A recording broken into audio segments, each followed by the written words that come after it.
Hello everyone, this is ANURADHA Sharma and you're watching my channel IELTS with ANURADHA. You and a friend are looking for a place to live.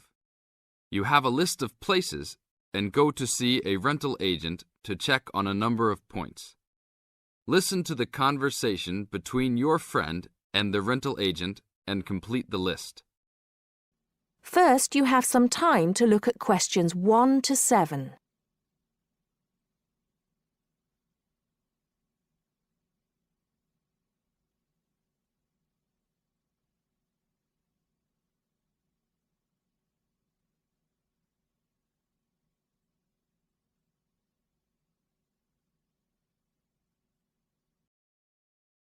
Listen carefully and answer questions 1 to 6. Hi, we've been looking over your listing of apartments for rent and we have a few questions about a couple of the apartments. Can you help us?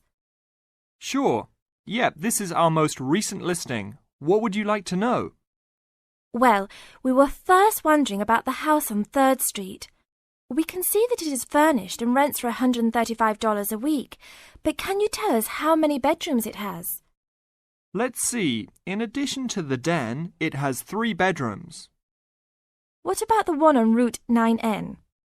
It looks like it's big with a library and a deck, but it doesn't say how much it costs or anything else about it.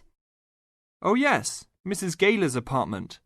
That one is actually only a 10-month rental and it is going for $156 per week. It's quite a nice place. She only rents for 10 months each year because of horse racing season. Then her relatives all come to stay, so tenants have to move out. It's a little bit inconvenient, but past tenants have really enjoyed their stay there. Oh, well, we need it for a full year. I guess that one is out. How about the rental on Browen Drive? How many rooms does that one have? As it says on the list, it has 2 bedrooms and a private kitchen and bath.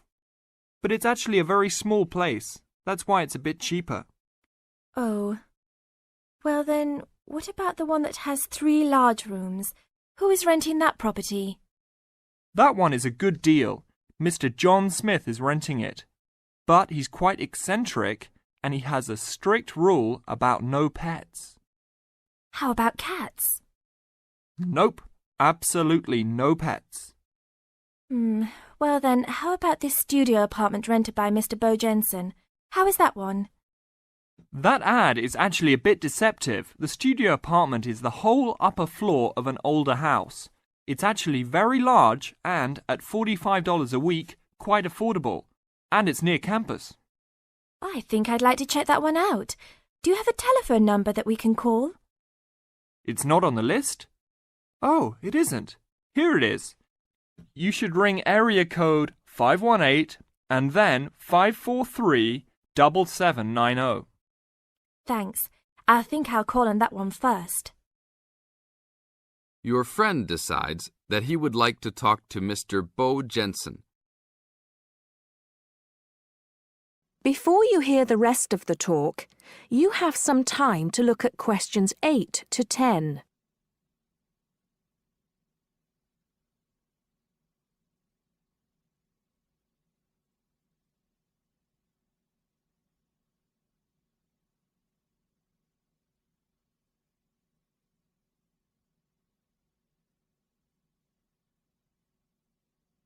Now listen and answer questions 8 to 10.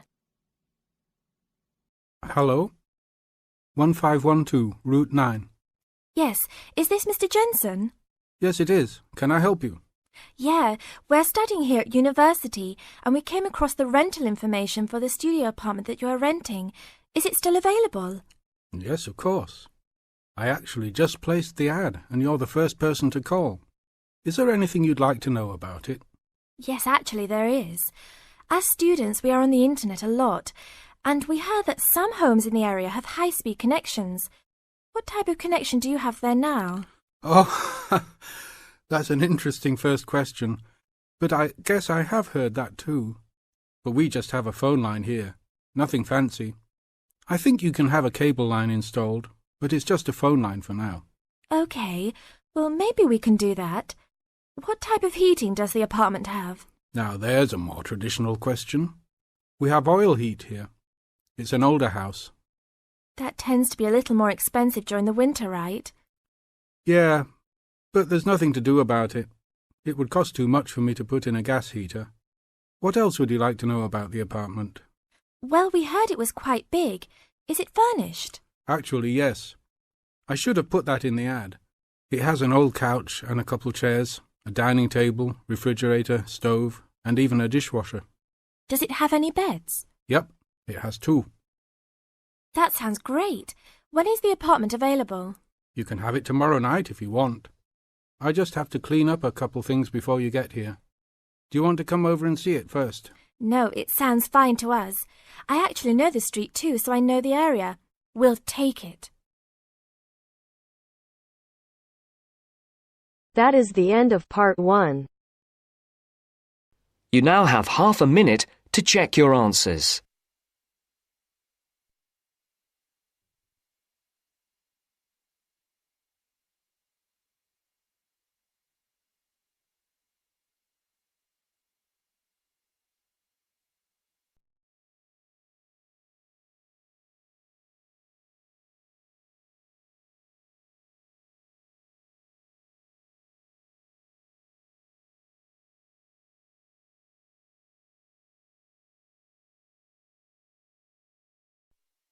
Now turns to part 2. Part 2. 2. You are going to hear a talk given by an international student. First, you have some time to look at questions 11 to 16.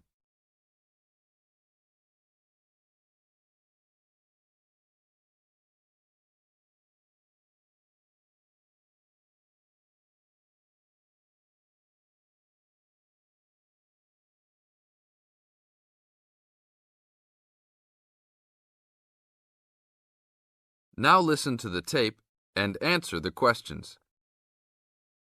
As an international student coming from Sierra Leone, it gives me great honor to give these opening remarks and welcome you all to Ashesi University, where excellence is the code.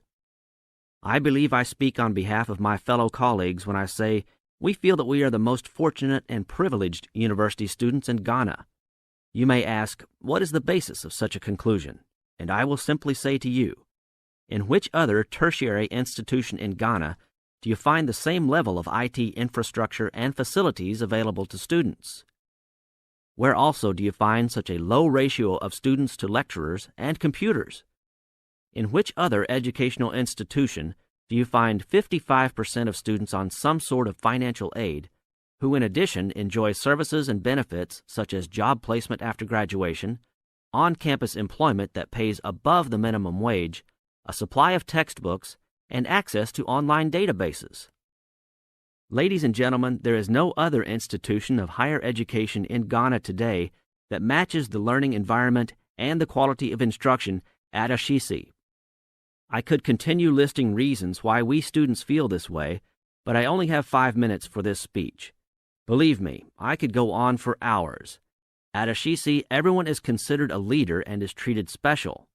Ashesi equips us with the necessary determination, strength, and belief in ourselves to be able to achieve our goals.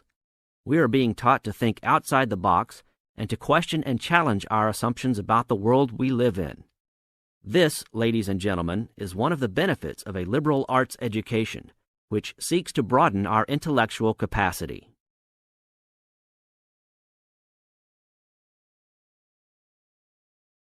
Now look at questions 17 to 20.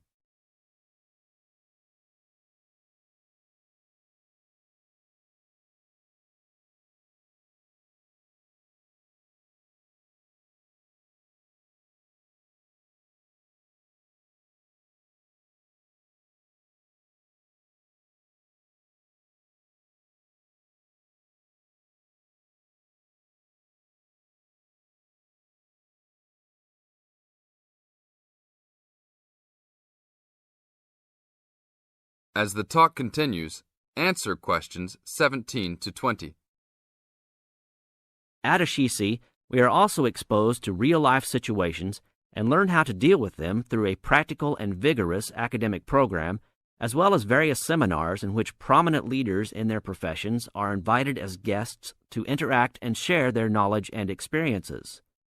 Some people, even some of you in this audience, may believe that tuition at AIRRI is too high, but I say to you that the students here are unanimous in saying it is worth it. Not because we all come from well-to-do families, but because when it comes to one's education, you need to aim at getting the best from the right place. One's education defines who you are and what your perception of life and society will become. AIRRI offers us a top-quality education which meets high international standards. This is due to the strong linkages the school has established with 3 of the very best schools in the United States, namely Swarthmore College, which is ranked as the best liberal arts school in the U.S., UC Berkeley, and the University of Washington. In addition, AIRRI has recruited an excellent faculty consisting of lecturers from various countries, including Ghana, the UK, and the United States. These lecturers are among the best in their respective academic fields. I believe this is the school's greatest asset, a strong and knowledgeable team dedicated to achieving successful results from their students and who also love their job. I would like to end with a personal message. My fellow students, because we are among the most privileged in our society, we should take responsibility for our own destinies, make our parents proud, and create a legacy for those that follow us and Africa as a whole. We must give back to our society after completing school and achieving our goals in life, which I believe we all can if we properly utilize our time and take advantage of all that is offered here at AIRRI. That is the end of part 2. You now have half a minute to check your answers.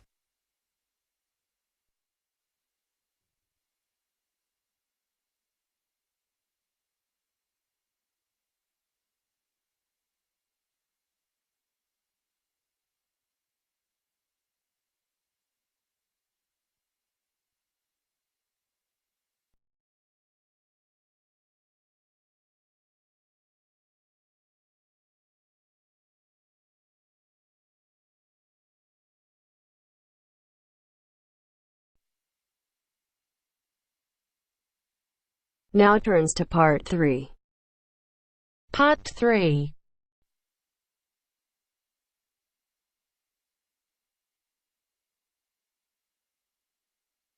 Now turns to part 3.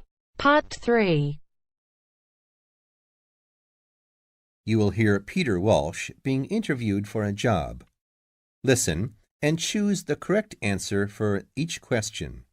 First, you have some time to look at questions 21 to 25.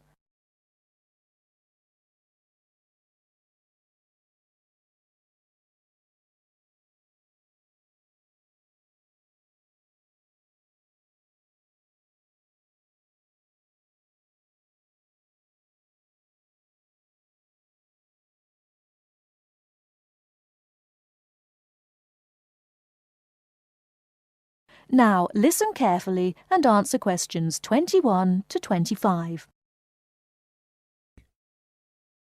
Joanne! Hi, you must be Rob. Nice to meet you. So, I hear you're planning to visit Australia. Yeah, and I really wanted to talk to you because I was thinking of spending some time in Darwin, and my sister told me you're from there. That's right. So, tell me about it. Well, where shall I start? Well, Darwin's in what they call the top end, because it's right up at the northern end of Australia, and it's quite different from the rest of Australia in terms of cultural influences. In fact, it's nearer to Jakarta in Indonesia than it is to Sydney, so you get a very strong Asian influence there. That means we get lots of tourists. People from other parts of Australia are attracted by this sort of international cosmopolitan image. And as well as that, we've got the same laid-back atmosphere you get all over Australia. Probably more so, if anything, because of the climate. But what a lot of the tourists don't realize until they get there is that the city's also got a very young population. The average age is just 29, and this makes the whole place very buzzy. Some people think that there might not be that much going on as far as art, music, dancing, and so on are concerned, because it's so remote. I mean, we don't really get things like theater and opera in the same way as cities down in the south, like Sydney, for example, because of the transport expenses. But in fact, what happens is that we just do it ourselves. Lots of people play music, classical as well as pop, and there are things like artist groups and writers groups and dance classes. Everyone does something. We don't just sit and watch other people. You said it's very international. Yeah, they say there are over 70 different nationalities in Darwin. For instance, there's been a Chinese population there for over 100 years. We've even got a Chinese temple. It was built way back in 1887, but when a very bad storm, a cyclone in fact, hit Darwin in the 1970s, it was almost completely destroyed. The only parts of the temple that survived were part of the altars and the stone lions, but after the storm, they reconstructed it using modern materials. It's still used as a religious center today. But it's open to tourists, too, and it's definitely worth going to see it. Oh, and as far as getting around goes, you'll see the places that advertise bicycles for hire. But I wouldn't recommend it. A lot of the year, it's just so hot and humid. Some tourists think it'll be fine because there's not much in the way of hills, and the traffic's quite light compared with some places. But believe me, you're better off with public transport. It's fine and not expensive. Or you can hire a car, but it's not really worth it. What's the swimming like? Well, there are some good beaches, but the trouble is that there's this nasty creature called the box jellyfish, and if it stings you, you're in bad trouble. So you have to be very careful most of the year, especially in the winter months. You can wear a lycra suit to cover your arms and legs, but I wouldn't like to risk it even so, personally. And there are the saltwater crocodiles, too. I mean, I don't want to put you off. There are protected swimming areas netted off where you'll be safe from jellyfish and crocs, or there are the public swimming pools. They're fine, of course. Before you hear the rest of the talk, you have some time to look at questions 26 to 30.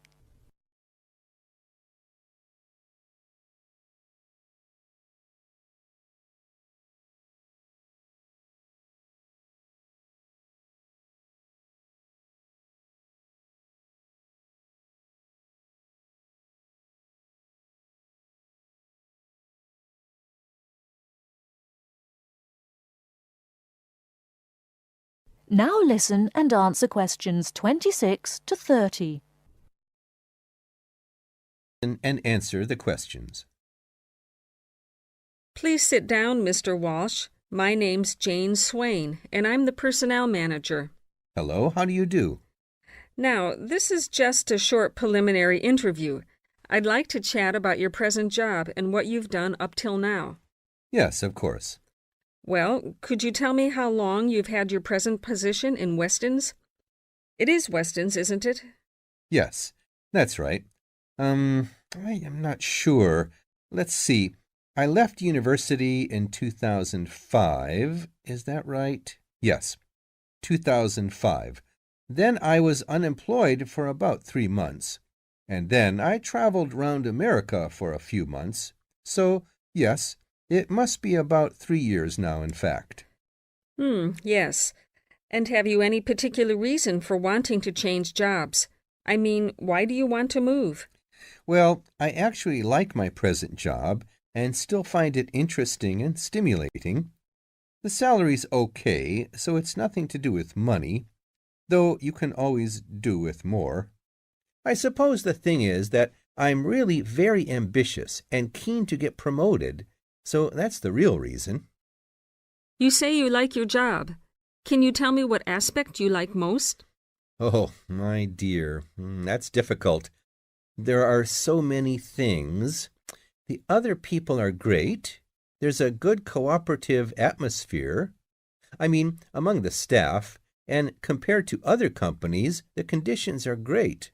I mean, the office itself and the working conditions. And then there's the fact that they give me lots of room for initiative and let me make decisions. That's what I really like most about the job. Yes, well, we're looking for someone like that. Someone who isn't a clock watcher and who isn't too concerned about working fairly long hours. Oh, I don't mind that. I'm used to it. And what about your education? You went to Manchester University, didn't you? Yes. After leaving school, I started a diploma course in design, but I decided to give it up and did an arts degree at university instead. Good. And have you done any courses since?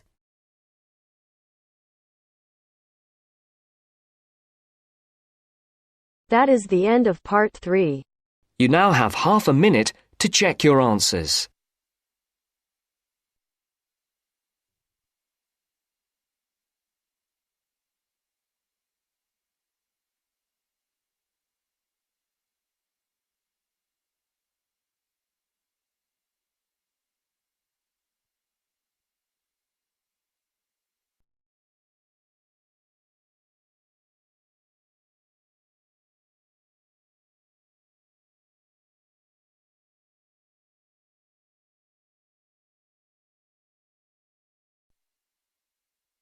Now turns to part 4.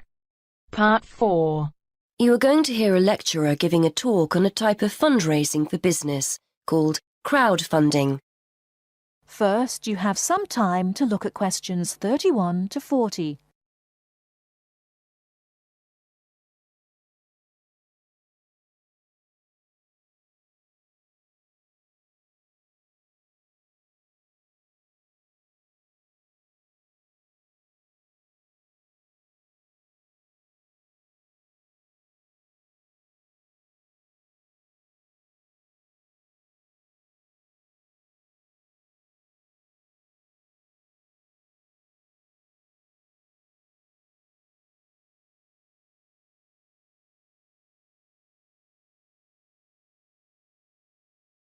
Now, listen carefully and answer questions 31 to 40.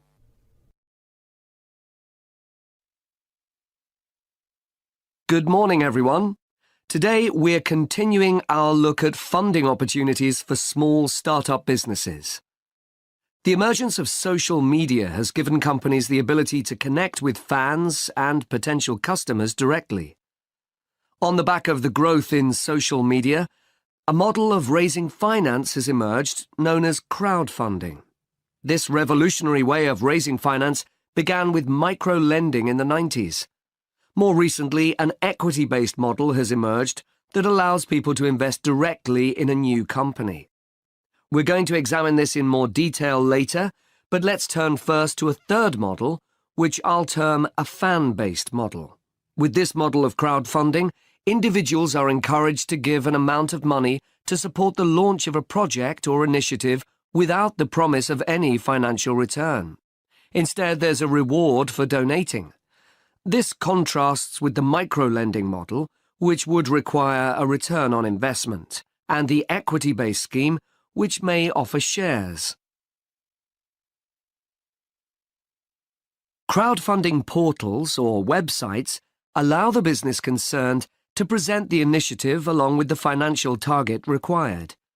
There's a fixed time limit for fundraising, and if the target amount is reached, all donations are paid to the company or individual.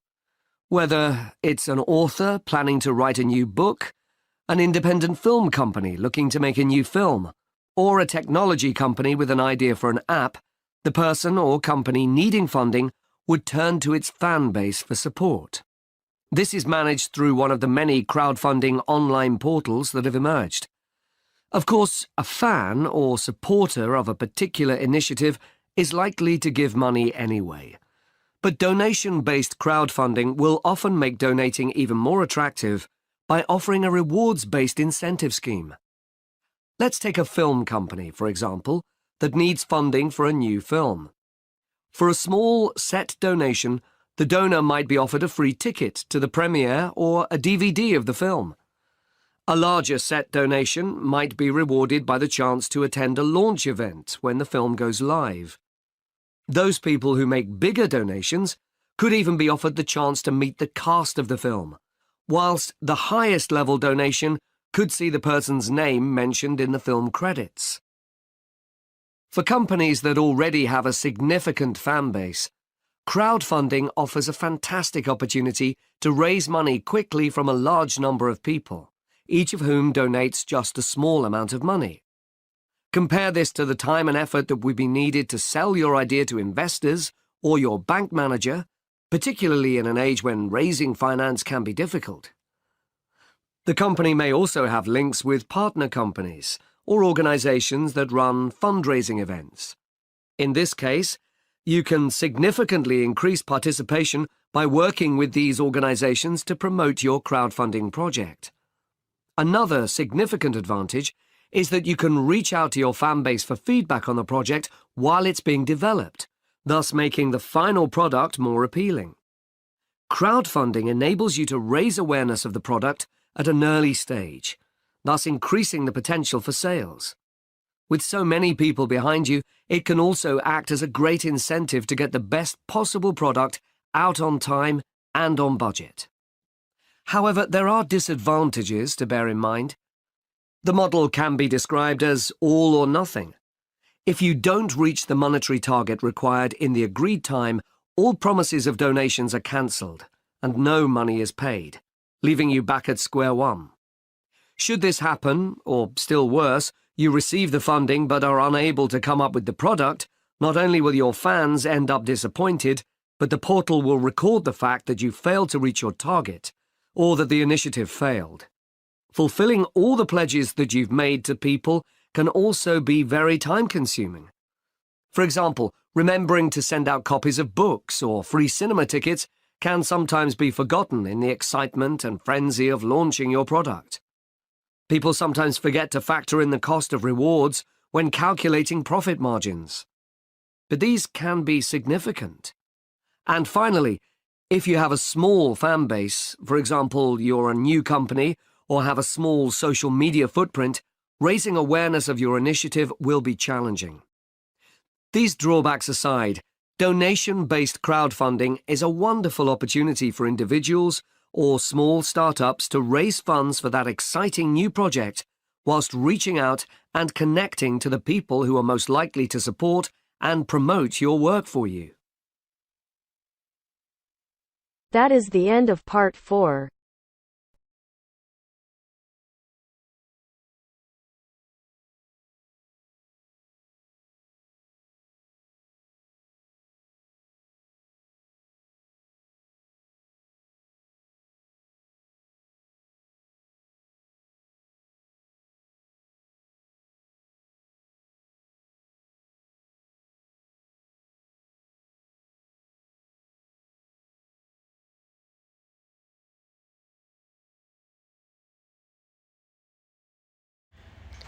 Thank you for watching and stay tuned for more videos.